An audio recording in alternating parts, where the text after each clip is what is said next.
Hello everyone. Thank you again for joining us today for Cordium's webinar on cybersecurity. We're going to chat a little bit about the recent cyber attacks.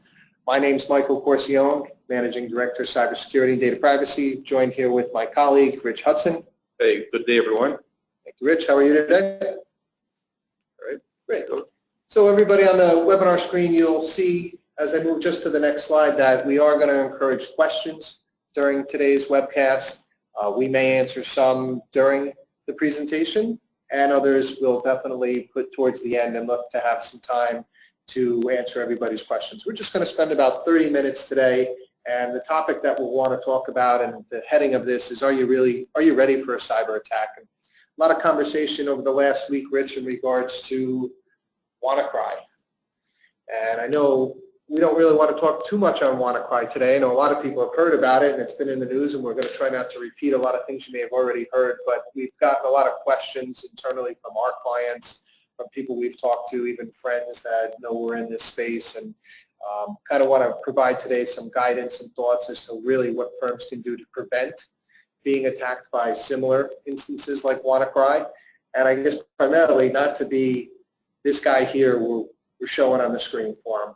And one of the reasons that WannaCry really was allowed to proliferate, as most attacks are, really comes down to people sleeping and not staying on top of the tasks of keeping the environment safe, which really leads to around patch management. And so if you're not keeping your environment safe, it's going to lead to a lot of frustration. It's going to lead to your computers being locked up. And so, Rich, you spent the last close to 20 years working to help keep environments safe as a CISO, working for financial institutions, and it's got to be pretty rigorous on doing the patching cadence. Probably one of the things that you've most experienced is some of these failures in the past where you've seen them not kept up. General thoughts that you've seen from WannaCry? Yeah, I mean, WannaCry basically, as we all know, hit a lot of unsupported systems. And the key is to make sure you have your processes in place, for patching, for reporting to leadership, end-of-life systems. You got to monitor those things and make sure you update and address to make sure that ultimately your users and your customers are provided the best and most secure environment as possible. I mean, obviously the firms who are affected have to deal with a lot of repercussions, including their reputation. So definitely these things are behind the scenes, but definitely need to be identified and, if necessary, rolled up to leadership so they can make a decision on what the firm needs to do. Yeah, definitely the challenges that came across with the WannaCry, and for those that were fortunate enough not to experience what happened, this basically on the screen here is what a lot of people saw or something similar when it came across. And it's a ransomware. Basically, your files were locked, held hostage. Several organizations around the globe were impacted, over 200,000 computers, infecting machines in over 150 countries. And so this was allowed to really proliferate rampantly due to user error, and primarily users clicking on malicious links in emails that had been sent across that released this malware, which is malicious software, and the specific strain was ransomware, locking computers, bringing hospitals to a halt, unable to process patients, unable to get surgeries pushed through because the data was locked, unencrypted, and unavailable. And so what the ransomware essentially happens is once it locks the computer, you can see here on the screen, it'll give you a timer, a countdown, that you have to reply and submit a payment. Way they want payment to be submitted is via Bitcoin. A lot of people probably don't even have Bitcoin accounts or may not even be familiar with what Bitcoin is. It's electronic currency. But they basically threaten that if you do not send across this ransom in the required designated time, that you will no longer be able to get your files. They will destroy those files. So Rich, you've helped firms in the past prevent being compromised by ransomware attacks, but probably more importantly, you've also helped firms where they've been compromised, having proper plans before the compromise so that they could get themselves back to order. So let's say somebody gets the ransomware. What would be the things that should be done prior so they would not have to confidently not pay the ransom? Yeah, one of the key things is the response, the timing of if something like this does happen. What does the firm do to try and get back on their feet as soon as possible? Definitely, when it comes to your environment, you should have a clear incident response plan on how to deal with not just this particular attack, but similar ones that may come up. Who should be involved, who needs to be included to see how far the damage is. Maybe you can isolate your network to exclude certain things or switch over to a more secure environment. But all those things need to be in some type of response plan where you more or less would have some type of preparation before these type of things happen. Different scenarios to look at, and just to be prepared for any possible type of cyber event. You mentioned the scenarios, Rich, and ransomware hitting the number of machines and the magnitude that it covered definitely puts it as one of those scenarios that firms should prepare against. And we know some of the recent regulations that have come across in cybersecurity, from the local ones here in New York, where we are, even some of the global impacts around GDPR, the General Data Protection Regulation that's going into effect next year, are really making a big focus around incident response. Why do you think? Well, let me add it one further. And what they're really adding into these incident response plans is not only the depth of what they want firms to report, but also the time, shrinking it down to 72 hours. So I guess a two-phase question is, one, give us some thoughts on the depth that they're looking for, where traditional BCP, DR, and even incident response plans that were probably created 2 years ago still need to have some additional content added, and what the regulators would be looking for there. Yeah, definitely. Regulatory bodies today are looking for firms to be more swift in their response. NYDFS, even the SEC are looking into it, and certainly other overseas regulators, they're looking for quicker response time. So definitely the 72-hour window is one of the requirements from some of the regulators. And it means that firms have to make sure their plan is in place to deal with that. And the regulators are looking not only for a particular incident, if it does happen, but also if you have attempts. So definitely when it comes to the depth of what they're looking at, they're really looking at firms to be very on top of their game when it comes to dealing with cyber attacks and also responding appropriately to the authorities, to the regulators, and in some instances to your clients and customers. So definitely your plan has to be pretty detailed and also tested to make sure, again, if these things happen, you know exactly what you need to do. And that also includes whether you need a forensic firm to come in and all of those things. So you have to really make sure your plan is not only in place where you check the box, but also tested to make sure that you'll be ready if something happens. I had somebody I was talking to recently, and I said, I'm surprised we don't see more reports like this in the marketplace of these types of attacks, and maybe not as widespread, but the quantity and affecting certain numbers of machines. And one of the reasons, or they asked me why we don't see more, and I said basically a lot of people probably aren't reporting this, and they're afraid to report because they don't want to have an impact on their reputation. They may be afraid for the ramifications of a regulator. But the purpose the regulators want you to report these incidents are not necessarily to come in and beat you up for insufficient controls, but more because they wanted to gather the information from an intelligence sharing perspective to help protect the broader market. So there are organizations, public and private, that offer threat intelligence sharing services, and the government is a lead on this. This is some of the regulations and acts that have been put in place by our government to encourage information sharing, because once again, as we all know, the user is the weakest link, and having knowledge in advance of attacks or an understanding of what to be on the lookout for is going to help prevent those attacks. So Rich, you're involved in a few of these organizations. Share a little bit why you think, or why the regulators, and you even endorse the practice to participate in these events, but the why and the what are people going to get from that? Yeah, so why you need to be involved in the information sharing arena is because there are other firms who may have the same issues as you do. And the dialogue may help you determine, if they have a solution, maybe you can use it also. So the information sharing is actually where you don't necessarily need to give away your crown jewels or your full operation, but basically to share the fact that we all have similar cyber issues, and there may be a firm who is doing it a certain way that you didn't think about before, or maybe you're doing it a certain way that can actually help another firm. Because as Mike mentioned, the regulators are looking at the entire industry. So something may affect one firm that may actually spread to other firms and bring down the financial market. So that's their main concern. So that's why the information sharing is pretty important. And again, in terms of what, again, it determines, especially for your environment, how far you need to go in terms of releasing specific information, because obviously, you need to protect certain intellectual information, client information, and so on.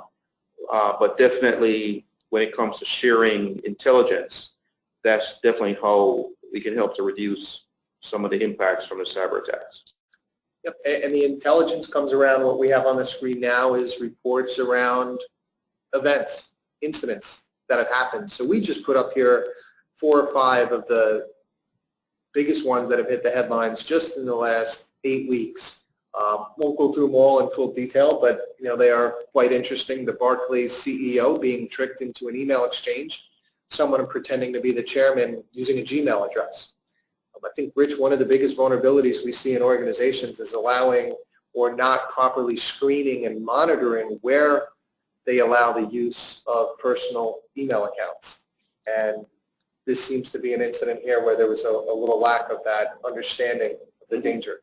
Yeah, definitely. I know a lot of firms, especially in the financial space, have filters where you block sending mail to external personal email accounts, the Gmails, the Yahoos, and so on.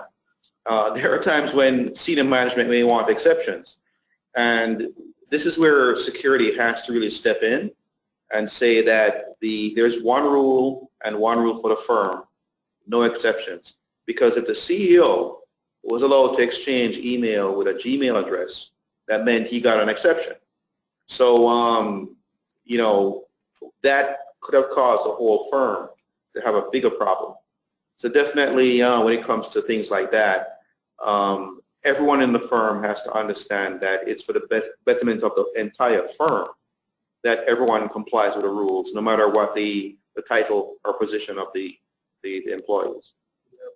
I'm going through a couple other of these. So DocuSign is a pretty large organization. They suffered a breach of their user information, and the attackers used that information and then launched a series of malware attacks on all those names that were compromised. DocuSign actually learned of the breach because their users, they were getting a high number of users reporting receiving these similar emails. Also, Gmail users also were targeted in a sophisticated scam where they were looking to target a third-party app. The IRS, they had a compromise with one of their data retrieval tools for the financial aid process for college applications, and that's pretty scary because it was compromising the social security numbers of a lot of people that don't really have established credit monitoring in place. And so young people in their 18, 19, 20-year-old time frames may have these social security numbers compromised and get their credit destroyed before it even gets into play and they get to start working for them. And so the story, as you all know, there's a lot of breaches out there, a lot of compromises, but you need to be aware. You need to make your users aware. You need to educate your users. You need to educate your staff. We've talked before, Rich, always about those multiple lines of defense that we'll get to a little bit further down this presentation. But the key factor is people need to be aware.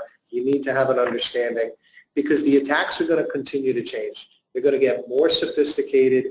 The attackers will use more and more mechanisms. So recently what we saw also from the regulators is they've put out an awareness from the SEC's OC office on the ransomware. So they released a risk alert. They wanted users to have an understanding of the compromise through the Windows patches that were put out. And what they're really instructing or advising and giving feedback to the user community is pen tests and vulnerability scans. So Rich, pen test, vulnerability scan, probably two of the most common phrases used when it comes to security, and I think a lot of people might not understand what they actually are. Right. Yeah. Just to be very clear, and we've seen many firms confuse the two. It's two separate testing methodologies. With the pen testing, you have two types, internal and external, and the scope will vary depending on what the firm wants to do. But definitely with a penetration test, that's exactly what you're trying to do. You're trying to penetrate the network, the environment, to see how far you can go without compromising the network. A vulnerability scan is where you scan, and as regularly as I pointed out, at least twice a year. Some firms do it 4 times a year, where you scan your network for weaknesses, for vulnerabilities, not to exploit these vulnerabilities. So there's a big difference between the two types of tests. Typically, the pen testing is done once a year, and it will reveal weaknesses that can be exploited. The vulnerability scans will highlight weaknesses that need to be addressed over a period of time. And the frequency of the scans indicates that you should be able to fix or address some of the weaknesses pointed out. And then the second scan will highlight if it's been corrected and maybe reveal additional vulnerabilities that came up since the last scan. So it's two different types of testing. And again, with the pen testing, that also is broken out into two types, internal and external. Yeah, and even what you're looking to is you're looking at the penetration testing not only on your technical devices like your firewalls, routers, but even applications. And so this leads to another realm if a firm is doing any custom development applications and making sure that you have secure procedures so that your applications aren't compromised. Another important point when it comes to the pen test vulnerability scans, these are activities a firm can do internally, but it is strongly recommended that at least on the annual basis for the pen test and a biannual basis for the vulnerability scans that you use a third party. Why? So that you can get that independent view. A lot of times if this task is taken on internally, it's done by the IT team. And it's essentially grading their own homework. They are using standard tools, but the interpretation of the report sometimes may not be exactly what the business would interpret the same type of the results. So getting that different view, that external lens is helpful. And then you need to rotate your providers. Penetration test is somewhat talent-based in addition to the tools that somebody uses. But it's good to get a different view of the scope on a recurring basis as you're doing the tests over and over. Right, Rich? Yeah, and what I've seen where you have these tests done internally, especially if IT is doing the test, while the test is actually occurring and you get results which have to be validated and so on, sometimes the IT department will try to address the results during the testing period so that the report at the end of the exercise looks better, which is not the right way to do it. So the independence of doing this exercise is really important so that the results aren't skewed. Yeah, and in all the cybersecurity SEC risk alerts they put out over the last 3 years, they always want to give statistics of what they're hearing, seeing at firms and organizations and what they're doing. I think the alarming stat is the second one there. 57% of advisors and funds do not conduct penetration tests and vulnerability scans. We had somebody recently share with us that they didn't think there was a benefit in doing a penetration test. We asked them if they felt there was a benefit in locking your house when you go away on vacation, if you lock your car when you're leaving a crowded parking lot, if you're testing the batteries on your smoke alarm. It's just good security. You need to check for these vulnerabilities. You cannot have blind trust that your environment is safe and secure. Vulnerabilities are released every day. Microsoft, the largest developer of software in the world for many, many, many years, was where the vulnerability lied that these attackers came through. So everything can be potentially compromised. There is no world of absolute, and you should always in security have that paranoid mindset to have and get an understanding of where your vulnerabilities may be. And so the SEC continues to release their guidance, and one of the other regulators that's come into the picture over the last 12 months and really been forceful with how they're overseeing the entities that they supervise is the New York State Department of Financial Services. So they've recently released their 23 NYCRR 500 cybersecurity agreements. It officially went into place on March 1st this year. Thanks, Rich, for hitting on my memory form. And some of those requirements are going to come into play for firms to be adhering to over the next 2 years. Once again, you'll see here on the screen, they highlight specifically here a requirement for penetration and vulnerability scanning. Penetration on an annual basis and the vulnerability scanning on a biannual basis. What this means is they want firms not only to be conducting these, but then the most important part, Rich, is the ongoing work. Right. So it's not a check the box exercise, which is really critical for people to understand. So you've seen hundreds of these reports. What happens after the report's done? Yeah, typically, well, not only after the test is done, but we've seen in some instances firms will hire third parties to do the penetration testing just to check the box. They get a report. The report sometimes is very technical, not business focused, which is really what it should be looking like. And it's a check the box. You put it away, and then maybe the next time you do another test. What the regulators are looking for, they want to see that when you do the testing, which should reveal gaps and issues, that there is some type of plan to mitigate those gaps. So there should be where you record the issue, you have a tracking mechanism, and they're looking to see a system, not a spreadsheet, where you track the gaps to completion. And if there's something that cannot be completed within a certain time frame, then it should be documented and noted before the next test or before the next scan, so you're aware it may show up again.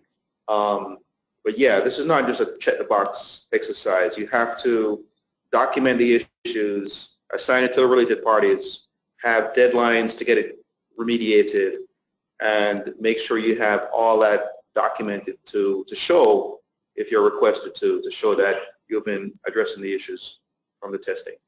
And the other component the SEC really, is focused on, which all firms should do, and hopefully everybody on the phone has done this already, is conducting periodic risk assessments, because the threat landscape continues to evolve, the risks continue to expand, and the type of vectors and mechanisms that the attackers are using are continually evolving and getting more sophisticated, and there really doesn't seem to be any stop from this. The New York State put forward their regulations. We're dealing with a company right now that has a multi-state presence, and a lot of the other regulators are following suit. North Dakota is pretty strong, as well as some others in the marketplace. And, where this really ties in, and a lot of the states are getting involved around the financial services, and I want to tie this back to the ransomware and an incident I came across with a client about a year ago where they were attacked by ransomware, thought about paying the ransom, and then checked with some local law enforcement. So part of that incident response that Rich mentioned earlier is having a relationship with local law enforcement,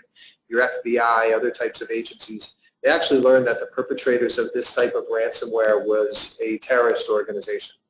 So you really have to be alert on what may be on the other side, understand what you could potentially get yourself involved in, because the types of things around anti-money laundering and that type of financing activities really blends into a lot of what the regulators are already looking for, and it's leading to the expansion of their cybersecurity and information security regulations.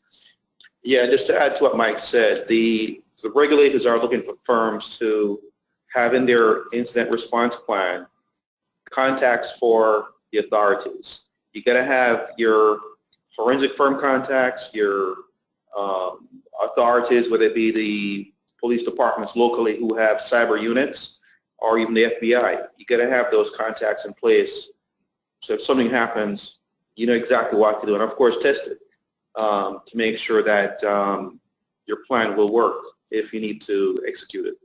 Yeah, so Rich, we have a question coming in already on the incident response, and basically the question's going along the lines is, how prescriptive does my response plan need to be they've gotten advisement from their IT integrator that said the plan shouldn't be too detailed. They feel the environment is pretty dynamic, changing, potential attacks change, and so the response they got from their IT provider is that the plan should be more reactive than proactive. I think that statement is exactly the opposite of what good security is looked at, and I think this really, if anybody's done anything in security or read any framework or guidance from all the regulators, they mentioned NIST. And NIST really has the focus that you need to be preventive and you need to be proactive. Comments on this, I think we could spend a long time on this, but probably just highlight a couple points as to why you can't be reactive. Yeah, you have to be proactive by looking at different scenarios and document it. One of the things that the regulators have pointed out is that the plan should be tested at least once a year.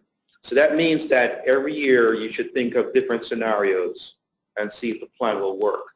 You do not want to be surprised by something that you didn't think about, which could still happen, but at least you've gone through the process and it should be a little easier to deal with if you've actually looked at some of these things before. There are many examples that could be looked at to test your plan, and definitely it doesn't have to be a 500-page document, but it should be very clear on roles and responsibilities, who should do what, who shouldn't do it, who shouldn't do what, especially if you have an actual incident where a crime was committed, let's say internal fraud, what have you, or external fraud.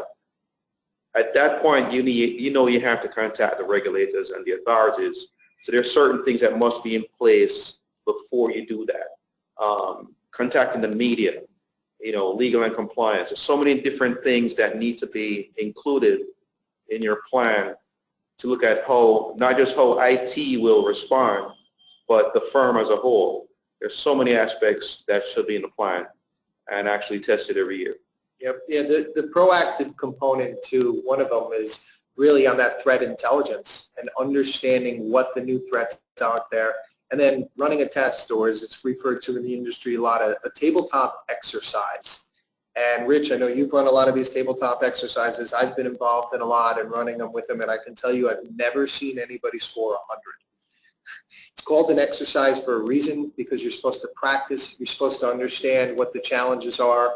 I think anybody that understands anything, it's kind of like getting up off the couch and trying to jump right into a game. You need to exercise, you need to practice, you need to get an understanding of where you may have some gaps in the communications and the responsibility of certain parties. So definitely can fall into that. Yeah, and in addition to what Mike just said, when it comes to testing a tabletop test, it's very important that you include your third parties in your testing, especially if your third parties have, they host your information, or if they have access to it.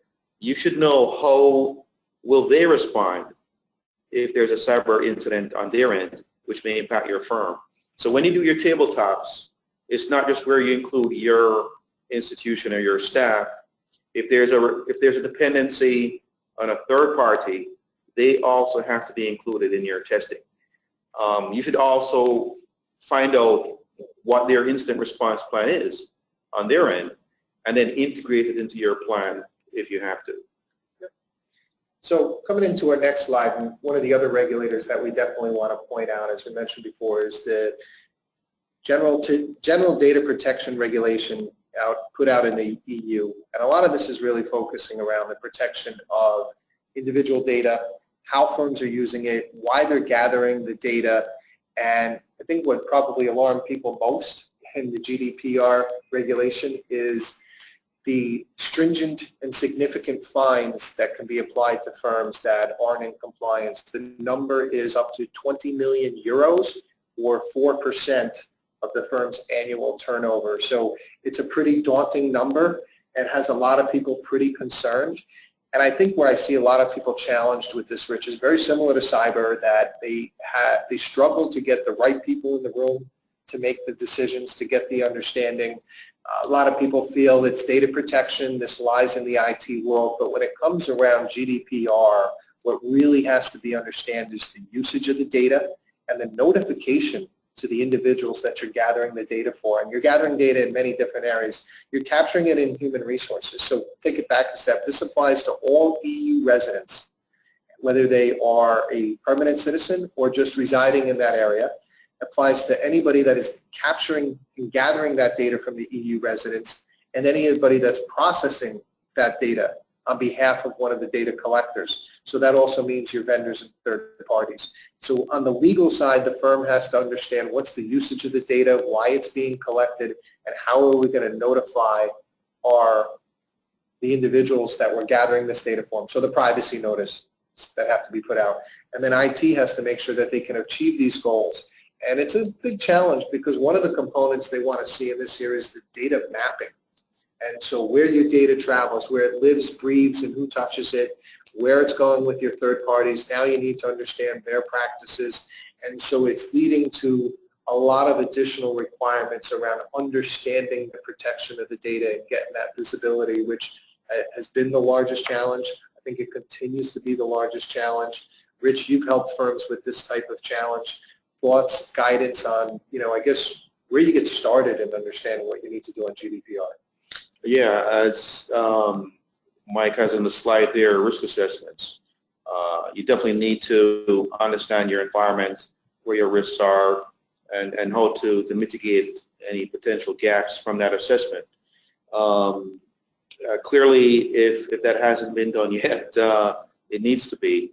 And as we have on the slide, the due date is basically exactly a year from now. So yeah, risk assessments, very key, and that will highlight where you have any gaps that you need to address. And just to go through and refresh your people, the scope of a risk assessment is really understanding the business risks, threats, and impact to your critical data and key systems if they're compromised, and then also understanding your gaps in your IT and information security and cybersecurity controls, your gaps and weaknesses where you need to improve them. And then most importantly, coming out of any risk assessment should be concluding to a strategic plan on how you continue to make progress against those areas. So understanding that risk is very critical, and everybody has to understand that it's pretty perpetual on what you're going to need to do in these categories. So I think coming across some of the areas here and questions that we always get from people is, what can we do now? What does the firm need to do? I think we've gone through it at several talking points through here. Rich, it always leads to tell clients, starts with an assessment. Get an understanding of what you need to do. Put some construct around your program. And this really is going to be important when dealing with the regulators. With Rich, you have dealt with them for so many years. I always tell people it's easier to show a regulator what you've done than be able to explain it. So what that means is they want to see formalization around your documents. They want to see formalization around your testing processes and how you're validating the efficiency and the effectiveness of the controls. Rich, what the regulators look for? Yeah, definitely. Regulators have asked me in the past, how do you know where to put your dollars? How do you know where to spend, your budget? And the key thing is that, the right approach is to do the assessment. The wrong approach is to check the box by doing your pen testing, vulnerability scans, here, there, and everywhere. The key is to do an assessment which will identify where you have your gaps, your biggest risks. Then you can allocate the resources appropriately, and that's the right way to do it. The firms, for example, who were using these outdated Windows environments, that should have been on an assessment, which should have highlighted it to leadership, okay, what do you want to do? Accept it, mitigate it, and so on. Clearly, if they had those outdated Windows environments, someone must have accepted the risk. And, if regulators actually dig deeper to see, okay, who accepted these potential risks of the firm, it could be a not too pretty a picture. So definitely risk assessments are the key to getting to where you need to take the next step in what you need to do to address your potential issues for cyber. Yep. So we talked before about a good cyber program being proactive, not reactive. And painting through the screen here really shows what is often referred to as the multiple lines of defense, because security is a matter of layers. tell people all the time, there is no silver bullet. There's no one box, one software solution that you're going to plug in and it's going to solve your problems. It's not going to get you to zero risk. We actually tell people it's more the contrary. The more tools and solutions you buy and implement are going to add additional requirements for resources and items that need to be taken care of. Oops, coming back to my slideshow there. Apologize on that. Painting through the screen. So this is where it comes through your multiple lines of defense. Starting at the beginning with your risk assessment, understanding your controls, your control measures, how they're protected. Then your second line of defense is really where the regulators are going to zone in, and how do you have your compliance policies defined? How do you have your documentation in place? Which then leads to that third line of defense, which is going to be how are you validating your controls? How are you testing their efficiency and their effectiveness? And a lot of this is going to come in two areas. One is going to be internal checks that you're going to do and how those processes are developed, overseeing those controls. And then additionally, firms will use some type of third-party firm to get an attestation. I tell our investment management clients or those in the financial services, this is very similar to what you would do over your existing portfolio to determine the NAV. You come in and you have external auditors that are going to validate those results on a periodic basis, usually annual. It's the same thing with information security. To be good and secure, you need to have that testing component. Otherwise, you don't know if it's effective. You don't know if it's efficient. You don't even know if it's working. And so those are the areas where really you're going to build a good line of defense when coming in to build up your security. A lot's around building up metrics and really getting that insight as to what's going on in the environment. Yep. So that being said, we're going to come to the tail end and encourage questions to be submitted. We do have another one that's come across here where it basically is asking, what best practices do we use or recommend to empower end users that are not as technically savvy to help them promote proper cybersecurity habits, good habits? So we've mentioned many times the user is definitely the weakest link. You know, training users, giving them awareness through computer-based training. There are actually some tools now that are kind of gamified where a user can score. One thing I always tell users, when you empower them with the ability to point out policy violations. Too often people will see something and not want to report it because they're fear of getting in trouble themselves or getting somebody else in trouble. That is detrimental to good security. Part of being able to test the policies and their efficiency and their effectiveness is knowing where the violations are and where these errors have come up. So employees need to understand that you are helping IT, you're helping security by pointing out where there may be some violations so that they can understand.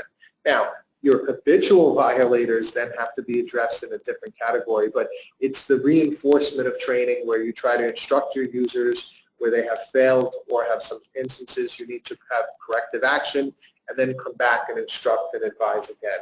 Rich, your thoughts on tools empowering users other than, really more awareness? Yeah, definitely. There are several tools in the market, especially computer-based training. But one of the key things that regulators are also looking for is how effective is the training. We've had clients who, for example, haven't done phishing, and there's some who do phishing. It's a good way to actually test if your users are listening to what you're saying. So if you have a training session where you tell the users, don't click on emails that look suspicious, and they still do it, then it means that the training is not as effective as it really should be. So by having phishing exercises, that will help to validate what was said during training or what was done through a computer-based training. So that the effectiveness of the training is also very important. And there are tools out there, certain solutions that are not expensive and can certainly help to show the effectiveness of the training.